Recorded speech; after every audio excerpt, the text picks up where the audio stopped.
Bueno, compas, ahora sí, ya está, ya tengo todo solucionado, ya está saliendo por Facebook también, por la página de PRT Argentina.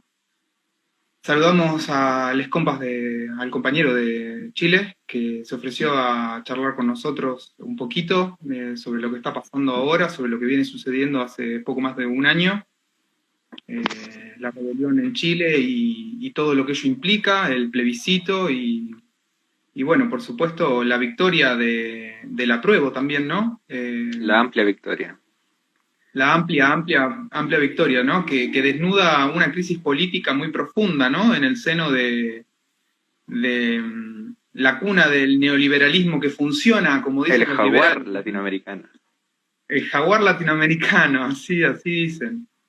Bueno, mi nombre es Alex, yo milito en el PRT hace varios años, trabajo en prensa. Me imagino que el compañero quiere permanecer en el anonimato y está perfecto, está muy bien. Yo no tengo problema con la exposición. Por ahora no estamos en una situación en la que sea problemático para mí mostrar mi rostro y decir quién soy. Eh, bueno, me gustaría tal vez, compañero, arrancar charlando un poquito sobre cómo inicia, ¿no? ¿Cuál fue el punto de inicio, el punto de explosión principal que se da, que lleva a las grandes mayorías del pueblo a la calle, ¿no? Eh, Adelante. Los secundarios.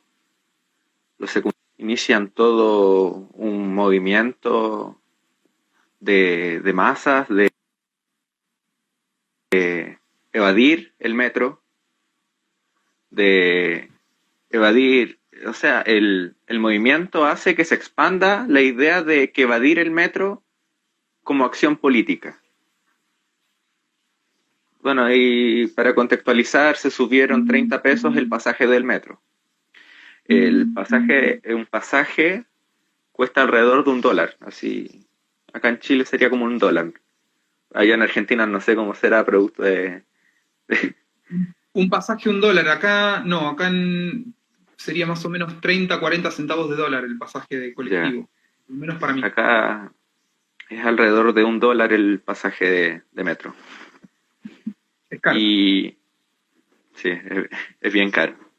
Y viene a este movimiento que viene a presentar la evasión como acción política, hace que se empiecen a sumar gentes de distintos lugares de Santiago. De las periferias empieza a articular el evadir en distintos puntos hasta que llegó el 18 de octubre, que fue el día de mayor agitación, que se podría decir, de evasión y de enfrentamientos directos contra las fuerzas policiales. Porque una semana anterior al 18 ya se venía presentando el resguardo policial a las estaciones de metro, la represión contra la evasión y la represión contra las marchas por la evasión. Este movimiento que comienza como un movimiento en contra del alza del metro, se le empiezan a sumar distintas problemáticas que están muy insertas en el ser, en la sociedad chilena. Empiezan a salir consignas no más AFP, consignas que siempre han estado pero que nunca tienen mucha visibilidad. El Claro, aborto, reivindicaciones sí, democráticas y económicas, ¿no? De la gente, de la mayoría. sí. Y el 18 de octubre está ya todo esto. El 18 en la madrugada o el 19, no sé, no me acuerdo si fue después de las 12 de la noche, Piñera anuncia el estado de sitio. No, sí. Y sacan a los militares a la calle. El día 19 fue muy poca gente la que se salió a manifestar porque fue un shock tremendo para los más adultos ya, recuerdos de la dictadura que igual tocan mucho, recuerdos de militares, camiones. Y el día 19 también vino esta ola de saqueos, de enfrentamientos directos, pero barriales. Ya no fue solamente el manifestarse en el centro de Santiago, la centralización que tiene la política acá en Santiago es es muy excluyente, siempre se da mucho en el centro, pero después del 18 se empezó a dar mucho la autonomía barrial, la organización barrial. Las manifestaciones ya Asamblea. no eran asambleas territoriales, todo eso. Ahí va. Ya no era solo una manifestación en el centro, sino que se expandió por distintos lugares de Santiago y por distintos lugares de Chile. Empezaron a manifestarse en distintos puntos, de Arica a Punta Arenas. Fue algo muy masivo. Yo lo que vi en principio fue que lo que explotó, lo que hizo que la mayor parte de la gente que en general no tiende a manifestarse o no tiende a ser parte de los movimientos sociales más masivos, por ahí fue la represión, ¿no? A estudiantes, a jóvenes que en realidad estaban haciendo un reclamo que era totalmente justo, ¿no? Me parece que eso fue como, o lo que yo entendí desde acá, lo que primero movilizó a la gente a decir, no, esto no puede ser que suceda, no puede ser que se reprima a jóvenes que están reclamando por algo que tan básico como el transporte para ir a estudiar. Sí. Igual la represión contra los secundarios es algo muy antiguo. Esto fue solamente como el punto de inflexión, que ya no era solamente una manifestación secundaria por la educación o distintas reclamas que tenía el movimiento estudiantil, secundario y universitario, sino que fue algo que aglutinó a todo el pueblo chileno. Wow. Sí, la verdad es que desde acá se vio como una rebelión muy grande de los enfrentamientos contra. Yo no estoy muy seguro, esta es una pregunta que tal vez te voy a hacer ahora, porque ustedes hablan de los militares, de que sacan a los militares a la calle. Yo no sé si hay una diferencia entre los militares y lo que nosotros llamamos los pacos, ¿cómo se llaman? La Guardia Nacional de Chile. Guardia Nacional. No sé qué podría parecerse a la Guardia Nacional. Claro, nosotros, por ejemplo, en Argentina tenemos a la Gendarmería Nacional, que es un movimiento, es como la encargada de proteger las fronteras, ¿no?, del país. No tenemos, claro, la Gendarmería, no tenemos militares. De hecho, después del 2001, gran parte de carabineros, ahí va. Hoy un compañero preguntó sobre carabineros. Yo quería saber si había una diferencia entre los carabineros y el ejército, ¿no?, entre los militares que habían. Sí, existe una diferencia, pero acá lo que caracteriza mucho a la policía chilena es su militarización. Dentro de la dictadura se empezaron a hacer reformas para militarizar la policía. Y por eso ya no es necesario, no sé si ustedes están al tanto del conflicto y la lucha por la autodeterminación del pueblo mapuche. Sí, Que sí, acá en totalmente. Chile igual es muy fuerte. La militarización policial permite que no sea necesario mandar militares a la Araucanía, al Gualmapu, sino que se manda a la policía. Claro. Se entrenó un comando especial en Colombia, el Comando Jungla. El Y Comando Jungla, claro. el Comando Jungla. El Comando Jungla, que no son militares, sino que son policías militarizados, se mandan a la Araucanía. Lo mismo pasa acá en Chile, por ejemplo, o sea, en Santiago y Arica hasta Punta Arenas, que no siempre es necesario sacar militares, sino que se tiene a las fuerzas especiales, que son como, dentro de los carabineros, son como un rango, como una fracción, que son los que se encargan de reprimir manifestaciones diversas. Me parece re interesante lo que decís sobre la cuestión de la autonomía del pueblo mapuche. Acá en Argentina también hay varias comunidades que, bueno, de hecho Facundo Iguala fue un gran exponente y aparte muy avanzado ideológicamente, ¿no?, en su momento, que surge, bueno, después de la desaparición y asesinato de Santiago Maldonado. Surge todo un movimiento bueno, que desnuda un montón de políticas de represión al pueblo mapuche, por supuesto que en Argentina, que vienen desde la conquista del desierto y antes. Eh, ¿cómo, cómo, se, ¿Cómo podrías describir un poco la interrelación entre el surgimiento del pueblo mapuche y el pueblo chileno, ¿no? ¿Cómo esta unión hace que la lucha recrudezca en algún punto y lleve hasta el punto en el que están hoy, que es la victoria, o posible derrota también, pero victoria ante las políticas de la burguesía chilena? Bueno, yo creo que algo que nos une con el pueblo o nación mapuche es que somos proletarios y luchamos contra la burguesía. Aunque ellos dentro del ser mapuche tienen sus disputas internas, algunos están por la autodeterminación, otros por la plurinación, y otros simplemente no se meten en política o son más conservadores. Es muy amplio el espectro del ser mapuche. Pero sí algo que nos distingue y algo que se vio mucho en manifestaciones es que, además de banderas chilenas, se vio mucho la bandera mapuche. Sí, muchísimo. En las Sí, fotos fue hay algo una foto.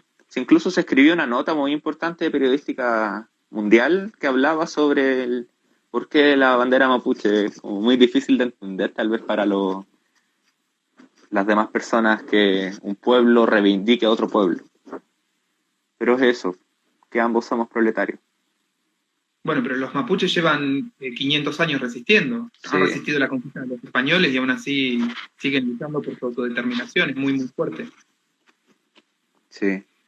Compa, y en la cuestión del plebiscito, nosotros entendemos que votó una porción importante de la población, un 50% del padrón electoral, ¿puede ser?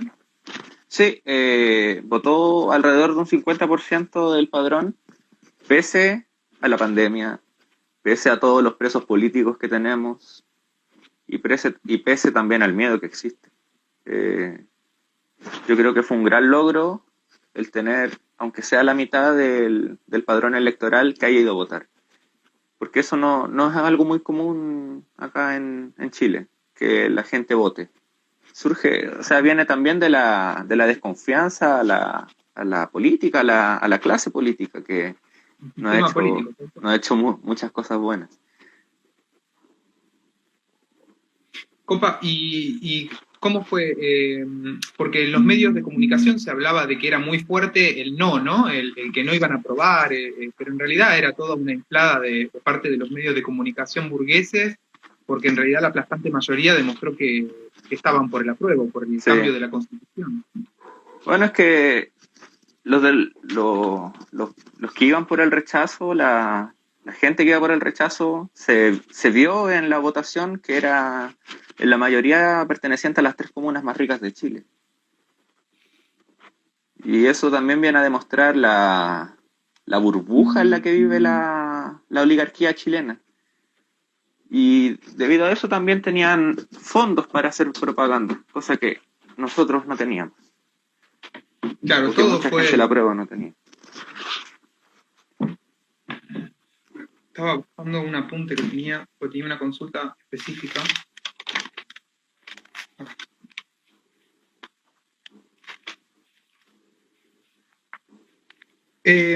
Hay algo muy importante que fue que lo que desnudó la represión fue cómo las personas, es decir, el pueblo autoconvocado, funcionó de alguna forma como periodistas en los lugares de la represión, grababan, nos llegaban, acá llegaban fotos, videos, muy graves, ¿no? De un actuar totalmente ilegítimo en los marcos de la Constitución, ¿no? En los marcos legales del sistema.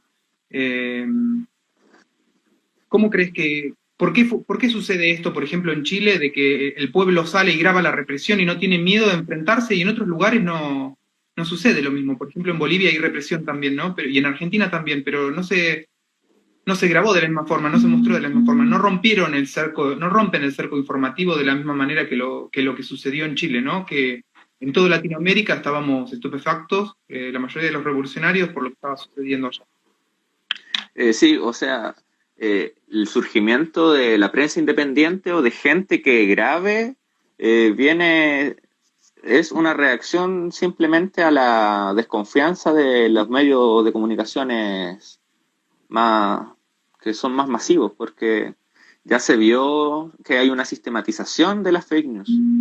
Hace poco salió un documental en un canal estatal, que es el único canal estatal que tenemos, que, eh, que trataba de violentista al movimiento social completo. Era algo que alguien lo ve y no lo cree, porque ya la gente ya entiende que los medios masivos de comunicación están al servicio de una clase y que no informan completamente. Aparte quedó muy explícito Piñera cuando salió y dijo que estaban en una guerra, ¿no? Sí, Nos hizo recordar los tiempos de dictadura con la guerra, eh, ¿cómo se llama? Cuando la guerra con el es Plan híbrida, Cóndor, ¿no? sí. el Plan Cóndor, tal cual, la guerra híbrida contra los revolucionarios, contra los comunistas, contra los anarquistas, contra el pueblo trabajador en general, ¿no? Sí, o sea, lo que dijo Piñera ahí fue producto de un informe de inteligencia militar que señalaba que el G2 cubano, la inteligencia cubana y la inteligencia venezolana habían organizado la quema de metros. Y eso hizo su famosa frase de estamos en guerra. Declararle la guerra a un pueblo es algo absurdo, o sea, en cualquier país sería algo sumamente reprochable y acá en su momento ni siquiera se habló de ello. Fue algo muy poco comentado. Compa, y actualmente, más allá de la cuestión del plebiscito, de que la lucha por esta reivindicación, ¿no? Por esta reforma, porque es una reforma, ¿no? No es la Sí, revolución. una reforma. Uh-huh. Una reforma dentro de los marcos del capitalismo, y aparte es una reforma ofrecida por los propios burgueses, ¿no? Porque ellos dijeron... Fue una herramienta de apaciguamiento de masas. Ahí va, ahí va. ¿Y ese fue el resultado realmente? ¿Las masas se replegaron? Fue todo lo contrario, yo creo que le salió el tiro por la culata. Con el acuerdo que impulsaron para el plebiscito, lo único que querían era sacar a las masas de las calles, cosa que llegó a pasar recién en enero, cuando empezamos acá a irnos de vacaciones o estar en casa, y volvió a resurgir en marzo la protesta. Y además de eso, con su trampa constitucional, igual logramos demostrar el rechazo completo y mayoritario a la clase política y a la estructura socioeconómica. A todo el régimen, ¿no? Sí.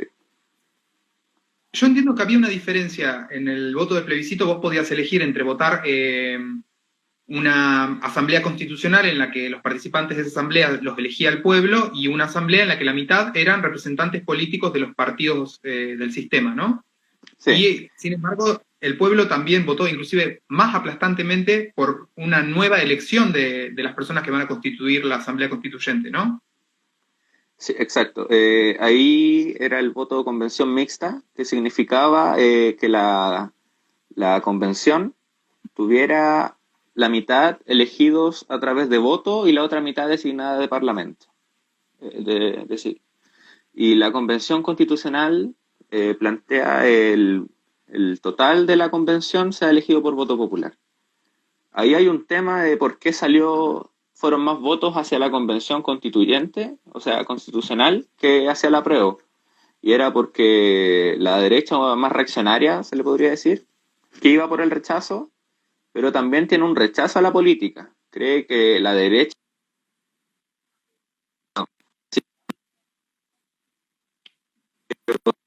Se trabó un poco, compa. ¿Si podés repetirlo? Se desconectó un poco, un momento. A ver si vuelve.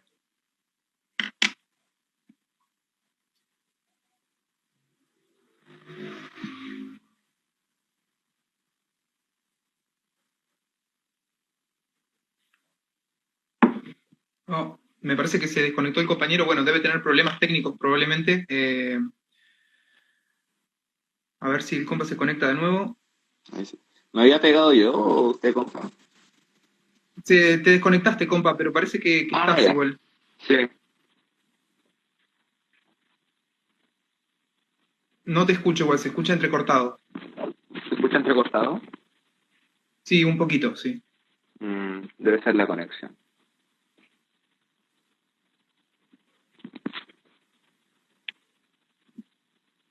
Tenemos paciencia, ¿no? ¿Ahí se escucha bien? Ahí se escucha bien, compa. Ya. No sé hasta dónde me escucharon. Estabas hablando sobre que la ultraderecha votó también en contra de la convención mixta. Sí. Y eso explica el por qué se votó más la convención constitucional que la apruebo. O sea, obtuvo más votos la convención constitucional. Vos te referís, cuando hablas de la ultraderecha, te referís a este sector de los liberales y demás que tienen como una creencia media mística de que no necesitan el Estado en el capitalismo, una cosa por el estilo, ¿no? Sí. reniegan de la política burguesa, y que es la única política creen posible. que la política actual los traicionó. Son muy, muy ultras, derecha. ¿Hay un gran sector de eso allá? Se podría decir que sí. No sé si usted estuvo al tanto, compa, de las marchas que se hacían por el rechazo. Sí, yo lo único que vi en realidad fue este movimiento de los supuestos chalecos amarillos, que en realidad es algún tipo de parodia animada, ¿no? Sí. De los chalecos amarillos franceses, que en realidad entre los franceses es un movimiento muy heterogéneo, pero en realidad la mayoría es democrático y de izquierda, si se quiere, y en Chile era la ultraderecha o un sector de la más conservadora. Buscaban como defender los supermercados de los saqueos, era todo lo contrario al movimiento chaleco amarillo francés. Vergonzoso. Sí. Bien. A mí me parece que lo más interesante o sea, lo que yo entiendo del todo el proceso que ha sucedido hasta ahora, ¿no? Y que va a seguir porque es un proceso o sea, el capitalismo no va a cambiar, hay una decadencia, hay una crisis estructural del sistema capitalista en todo el mundo. Yo creo que más que nada se nota en lo que está sucediendo en Estados Unidos, con la política de Trump, en la que ya tienen un 22% de desocupación a nivel nacional, una cantidad enorme de personas que viven en la calle, una degradación muy profunda a nivel material, moral y sociocultural, que se refleja, bueno, en todos los capitalismos, ¿no? En todos los estados capitalistas del mundo. Pero pienso que la reflexión que hay que hacer con respecto a la rebelión en Chile es que la participación masiva de las masas es lo que logra verdaderos cambios, ¿no? Lo que logra verdaderos cambios dentro de la sociedad, porque además yo miraba, por ejemplo, toda la cuestión cultural que se creó detrás del movimiento por la dignidad en Chile, ¿no? Cambiaron los nombres de las plazas, tiraron los monumentos de los conquistadores, habían artistas, cantantes, bailarines, hicieron murales, hicieron esculturas, todo un proceso cultural muy, muy grande y muy profundo, que supongo que hasta ahora sigue, y que debe haber calado profundamente en la gente, ¿no? En el pueblo. Sí, o sea, nosotros creemos que la masa decide. La masa es la que define y pone parámetros a todo lo que tenemos que hacer. La masa tiene que decidir ahora si podemos convertir esta trampa constitucional, que es una trampa, o sea, que no quepa la menor duda sobre eso, que si podemos convertir esta trampa en una herramienta para seguir avanzando. Y la masa tiene que legitimarlo. Yo encontraba un tipo de paralelismo con lo que sucedió en Argentina en el 2001, yo no sé si sabes, pero hubo un levantamiento popular muy parecido al que hubo en Chile. En ese momento no hubo... ¿Cómo? ¿A dónde? ¿Argentina? En Argentina, en el 2001, hubo un levantamiento popular muy grande, en diciembre, que terminó con y se va en helicóptero el presidente en ese momento de la Rúa,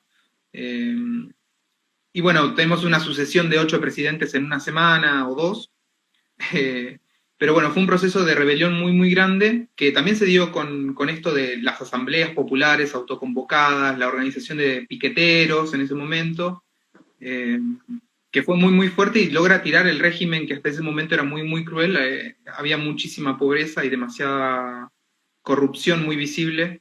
No es que las cosas hayan cambiado de cuajo, ¿no? Pero sí la burguesía se vio en la obligación de tener que ceder determinados derechos democráticos, determinadas leyes, determinada parte de la economía al pueblo, ¿no? Por supuesto, eso hoy, después del gobierno de Macri y en el gobierno actual de Alberto Fernández, podemos ver que todo eso ha vuelto hacia atrás, ¿no? Estamos como en los 90 o antes, peor. Yo siento que hay un paralelismo entre esta explosión del pueblo chileno actual, pero al mismo tiempo hay una superación, porque si el movimiento sigue, ¿vos creés que podría llegar a existir o a aparecer una organización revolucionaria capaz de tomar la dirección de este movimiento de masas del pueblo? Yo creo que sí. Yo creo que producto de esta polarización que existe en la sociedad y que yo creo que va a agudizarse más después de que se entiendan todas las trabas que existen para este proceso, si surge alguna organización, no sé si de vanguardia, pero que sí pueda aglutinar a los sectores más con más voluntad de acción. Ni hablar, qué bueno.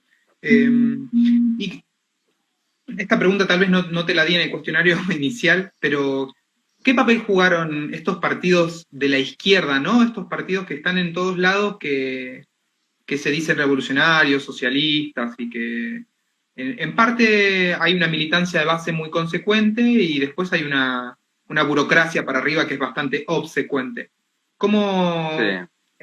¿Cómo, cómo actúa estos partidos allá en Chile? El partido como burocracia, la única participación que tuvo fue en el acuerdo, o sea, eso fue como lo único que pudieron aportar.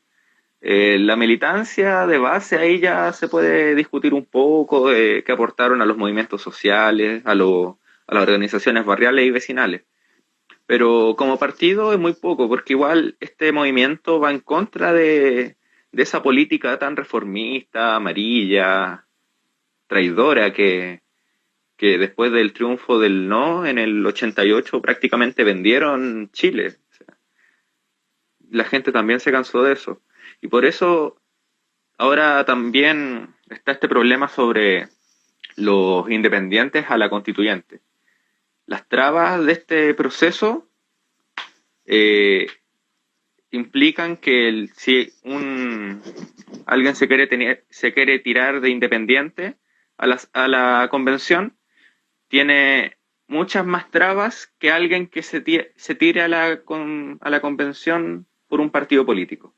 Por un partido político. Sí, y ahí vuelve de nuevo la crítica al partido, a los partidos. Porque si se supone que este movimiento lo encabezó el pueblo movilizado y en la calle, si seguimos, o sea, si no, nos vemos perjudicados mucho por esta traba, la redacción de la Constitución se la van a llevar los partidos. Claro, y al fin y al cabo entonces es una mentira lo de la convención mixta o la de elección del pueblo, porque al fin y al cabo siempre tenés que elegir dentro de los partidos del sistema, ¿no? Los partidos legales, los partidos que se presentan a elecciones y que han vendido sistemáticamente los recursos naturales y los derechos del pueblo también, ¿no? De los trabajadores en general. Por eso se habla mucho de la trampa constituyente, lo que ya le decía, que la única forma que tenemos de que lleguen los independientes es recolectar una cantidad enorme de firmas para recién poder tirar como candidato a alguien. Y en plena pandemia eso se hace muy difícil. Claro, claro, sí, sí. Y por otro lado, yo quería saber, no sé si hay un avance ya en cuáles son las posibilidades reales de transformación de este nuevo plebiscito, ¿no? Porque yo lo que tengo entendido es que en realidad la burguesía dijo, bueno, vamos a hacer algunos cambios en las leyes, pero no se va a tocar la cuestión económica, no se va a tocar la cuestión de la propiedad sobre los recursos naturales, no se va a tocar las reformas a las fuerzas de seguridad. Sí, eso también viene incluido en la nueva constitución, la traba del artículo 19, si no mal recuerdo, que impide el cambiar o intentar cambiar los acuerdos de libre comercio internacionales, las estructuras policiales y los acuerdos medioambientales. Y ¿cómo sería allá la cuestión medioambiental? Justo hoy en Argentina se estaba dando un movimiento muy grande de movimientos, de asambleas medioambientales, ¿no? Que se están expresando contra las tres industrias más grandes, que son la del petróleo, la de la soja y la de la megaminería acá en Argentina. ¿Cómo están viviendo, por ejemplo, la cuestión de la falta de agua en el norte de Chile, de la falta de agua potable, del agua utilizada, por ejemplo, para las plantaciones de palta, para la minería? Sí. Es algo que igual es muy complejo para los que luchan por la preservación del medio ambiente. Eh, no es muy común, pero sí es común ver que se encuentren cuerpos muertos como suicidios de dirigentes medioambientales. La cuestión de Petorca es algo que afecta a la población entera. La población entera no tiene acceso a agua, tienen que ir camiones con agua para poder beber y poder lavarse. O sea, algo que en un país normal no podría como explicarse. No, y sobre El, todo porque a ver, Chile está pegado a la cordillera y la cordillera está llena de glaciares, por lo menos en la parte sur. No debería faltarle agua a nadie. las hidroeléctricas también, las mineras también se llevan mucha agua. Para el sur, la salmonera, también arruinan el trabajo de pescadores artesanales, arrasan con poblaciones de pescadores artesanales y lo dejan en la pobreza y sin poder trabajar lo que podría trabajar cualquier persona. Bueno, compa, a mí me parece que el centro de la cuestión es lograr construir, ¿no?, la organización independiente del pueblo y la clase obrera, ¿no? Independiente de la burguesía, de su política, de la burocracia también, porque hay que crear una democracia nueva, hay que crear una democracia que posibilite la participación de las mayorías del pueblo, me parece. Las asambleas es un buen puntapié inicial para darle pie al proceso. Por supuesto, la burguesía busca todos los medios posibles para desarmar las organizaciones del pueblo, ya sea a través de reformas o de represión muy violenta. Por eso abrazamos y aplaudimos la autodefensa y la organización, las barricadas, el pueblo realmente organizado y preparado para resistir una represión cruda, violenta, totalmente Desigual. despojada de todo tipo de moral, ¿no? Así que nada, yo estoy muy contento, compa, de que hayas podido participar de este vivo. Lamento los problemas técnicos a las personas que estuvieron esperando, y hay compas Ah, también. Eh, si querés seguir charlando, yo tengo tiempo para seguir charlando. ¿Tenés ganas de sí, aportar algo más? no tocamos mucho el tema de la rebelión del pueblo chileno, que es superadora a lo que venía en la región aconteciendo. Exacto, exacto. Desde acá, desde el partido, consideramos que es superadora en función de que logró, logró esta nueva reforma, o sea, esta reforma constitucional o lo que sea, ¿no? Que es una reforma dentro del capitalismo, pero más allá de eso, eh, la unificación del pueblo y la clase obrera, los trabajadores y los estudiantes, que fue lo que se vio en las manifestaciones, eso es superador de los procesos que se estaban dando. Es muy superador. Sin embargo, o sea, aunque tenemos también lo que fue la rebelión en Ecuador hace también un Por año, el un poco paquetazo. después o poco antes, claro, contra el paquetazo. Acá en Argentina, durante el gobierno de Macri, hubieron movimientos sociales muy grandes, la mayoría impulsados por la burocracia del pejotismo, ¿no? Del partido peronista, del kirchnerismo, como se dice ahora, pero que sin embargo sacó, por ejemplo, durante la marcha por la aparición de Santiago Maldonado a 3,5 millones de personas en la ciudad de Buenos Aires, que fue muy fuerte.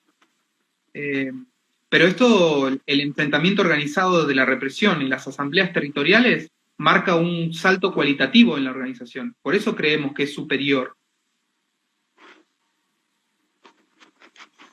Eh, sí, una de las características, ya lo habíamos hablado, parece al principio, de este movimiento fue el que el barrio, la población, la zona se juntara a charlar, a hablar, a pensar y a debatir críticamente sobre distintas cosas.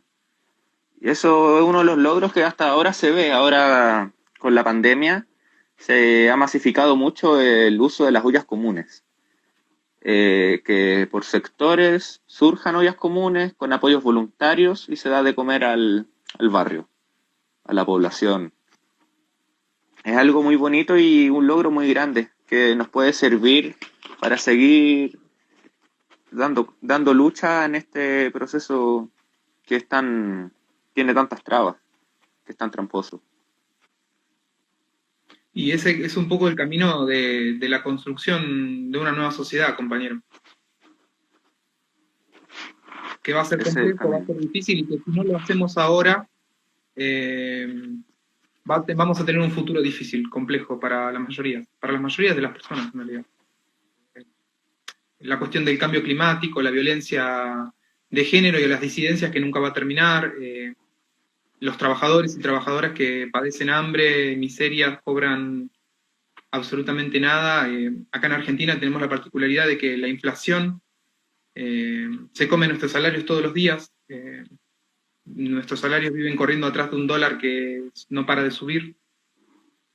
Eh, y bueno, y hay sectores de trabajadores que cobran muy bien, que tienen buenos sueldos, y sectores de trabajadores que están sumidos en una explotación y una miseria muy, muy profunda.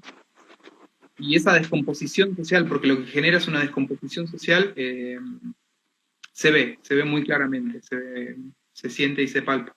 Y mucha incertidumbre también, ¿no? Porque la cuestión económica no mejora y se supone que el partido que gobierna ahora es el partido del capitalismo bueno, ¿no? El partido del kirchnerismo, con Alberto Fernández al frente y Cristina Fernández también. Y sin embargo, no ha mejorado nada, no ha mejorado absolutamente nada desde que están en el poder. ¿Cómo enfrenta ahora el pueblo chileno la pandemia? ¿Qué está sucediendo con el sistema de salud, con la gente que muere por coronavirus?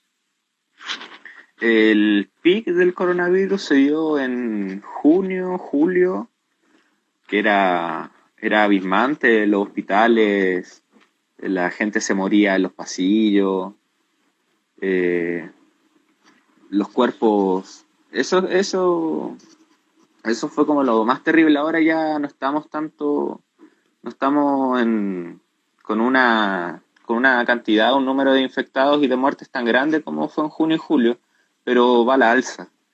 Ahora después del plebiscito, después de las marchas empezó a subir un poco, no sé, no creo que sea debido a las marchas, pero así como en tiempo, empezó al alza. Y la gente ya como uno va a la calle, ve a la gente sin mascarilla. Yo creo que eso es producto también de las desrestricciones del parte del gobierno para la gente. Porque allá en Chile desde el comienzo no inició una cuarentena estricta. No fue como en Argentina. Claro, acá Era como por pasos, por comuna, y eso no, no fue para nada bueno. Terminó con el pic que tuvimos en junio y julio, con los hospitales llenos. La gente a veces se moría hasta en las casas porque no podían tener atención en los hospitales. bueno, eso es lo que está sucediendo hoy en Argentina, que en realidad está muy tapado por los medios, pero cuando el gobierno inicia la cuarentena, que en realidad duró muy poco porque al mes o mes y medio de iniciada la cuarentena en Argentina, el gobierno empezó a liberar lo que se llamaban trabajos esenciales. Dentro de los trabajos esenciales estaban, por ejemplo, los obreros de las automotrices, las cerealeras, las empresas que fabrican dulces, las empresas que fabrican vinos en Mendoza, por ejemplo. Y claro, vos soltás una masa de trabajadores enorme en medio de la pandemia a trabajar. Al resto era quédate en tu casa, encerrate, fíjate qué haces. La mayoría de los trabajadores estatales, yo soy trabajador estatal, estamos en nuestras casas, yo hago home office. Eh, pero esta masa enorme de trabajadores que salió a la calle fue la principal razón de que empezaron a subir enormemente los contagios, y el gobierno usó la cuarentena estricta que hicieron al principio como arma contra el pueblo, porque ahora nos culpan a nosotros de que, a ver, de que nos juntamos con nuestras familias, de que vemos a nuestras madres, nuestros abuelos, nuestros hermanos, cuando en realidad las reuniones familiares generalmente son una vez a la semana y uno va a trabajar todos los días, ¿no? Eh, y fue una cuarentena que al principio era una cuarentena real, porque la mayor parte de la población la acató, y de pronto empezaron a flexibilizar, flexibilizar, flexibilizar, y a culpar a la gente de salir, pero en realidad a la burguesía no le interesaba tener a los trabajadores encerrados en sus casas y pagarles sus sueldos, como tendría que haber sido, sino que nos mandaron a trabajar y, bueno, al muere también, ¿no? Sí, acá bajo la excusa de el mantener la economía, siguió el trabajo tal y como antes de la pandemia.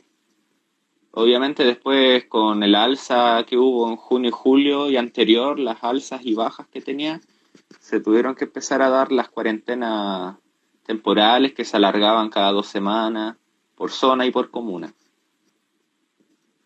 Claro, pero eran por lugares, por zonas. Sí.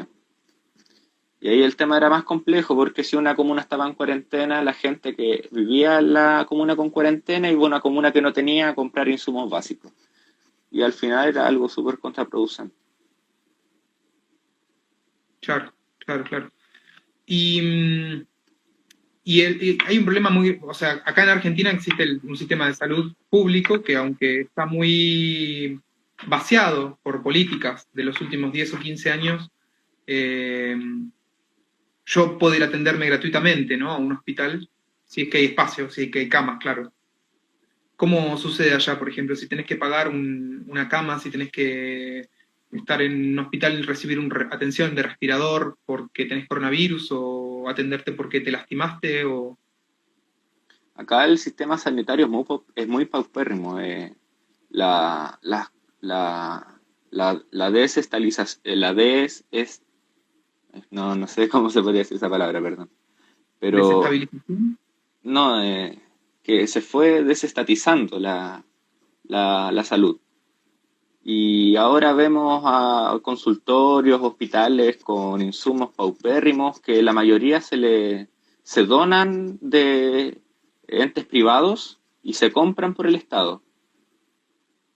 Pero la mayoría de la gente, por ejemplo, en mi sector donde yo vivo, se atenden en hospitales públicos porque la mayoría no tenemos acceso a hospitales privados, que es súper caro. Es súper caro. Sí, el hospitalizarse en un ente privado puede significar la caída en la pobreza o la caída aún más en la pobreza de una familia entera. Claro. Compa, ¿tenés idea, por ejemplo, en cuánto anda un salario mínimo en dólares en Chile? ¿Un salario básico?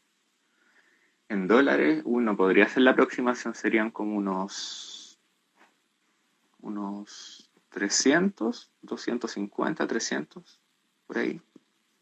Es casi el doble de lo que es un salario básico en Argentina. En Argentina los salarios andan más o menos, el salario básico anda en $112, eh, y es muy loco que la pobreza acá sea arrasantemente superior si hablamos de salarios básicos, ¿no?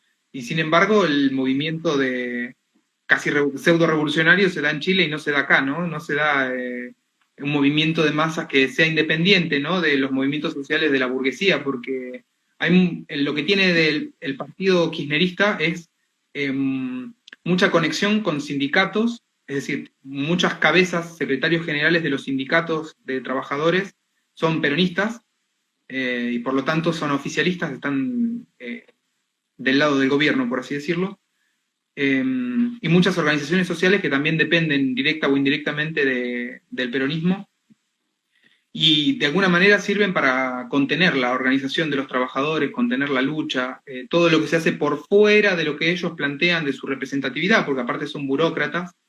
Es terriblemente reprimido, trabajadores que son echados y que quedan aislados y marginados, es un nivel de violencia muy, muy fuerte.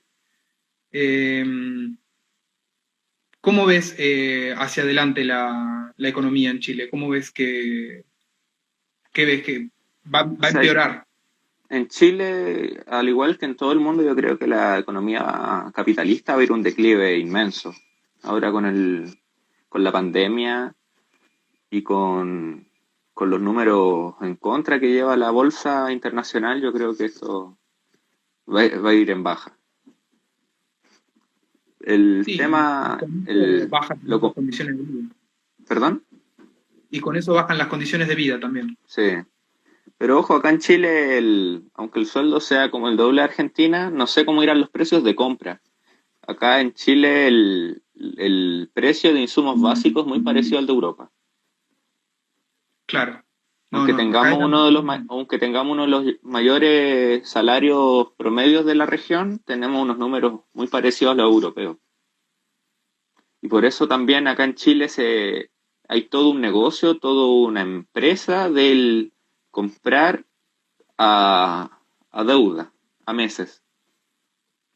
Esa es como la mayor sustentabilidad de la economía chilena, el comprar a deuda.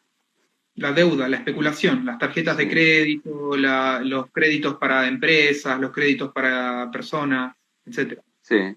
Bueno, acá las personas con mayores recursos tenemos que comprar insumos básicos a deuda. A A veces deuda. comprar la mercadería del mes, cosas así, porque los salarios son los precios son muy altos. Son muy altos.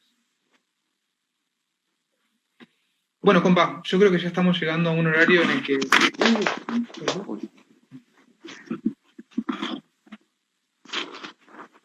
ya son 20:13. Por mí ya creo que hablamos bastante, podríamos ir cerrando. Nada, me gustaría dejar un saludo muy grande si hay personas chilenas mirando, desde Argentina, toda la solidaridad con la lucha, con la organización. Entendemos perfectamente que el plebiscito no es más que una galletita, ¿no? Un dulce, como dice una señora en un video muy Sí, conocido que se hizo viral en internet, ¿no? Que nos quieren dar un dulce para quitarnos de la calle. Acá sucede mucho eso de que el pueblo sale a la calle y les dan un dulce y se quedan en sus casas y cierran la boca con las cosas que pasan, muy graves. Así que nada, hay que mantenerse en la lucha y hay que mantener la conciencia de aquellos que ya se han rebelado y que se están radicalizando contra este sistema que es de opresión y de destrucción, ¿no? también saludos desde acá, desde Chile, a los compas argentinos que nos estén mirando. Creemos que el pensamiento de Santucho vive y que es la única forma de emancipación de Argentina. Santucho vive, tal cual. Mario Roberto fue, para quienes no saben, líder del PRT y del ERP, a partir de su creación, luego del Cordobazo, en Argentina, en los 60. Y bueno, es un referente político muy importante y también creo lo que nosotros o nos gusta creer que fue una de las organizaciones revolucionarias más consecuentes y fuertes de Latinoamérica en su momento, terriblemente destruida por la dictadura, ¿no? Y por la dictadura fascista. Pero bueno, Mario Roberto Santucho vive. Bueno, compa, un abrazo enorme. Ya, un abrazo revolucionario, compañero. Muchas Nos gracias. vemos.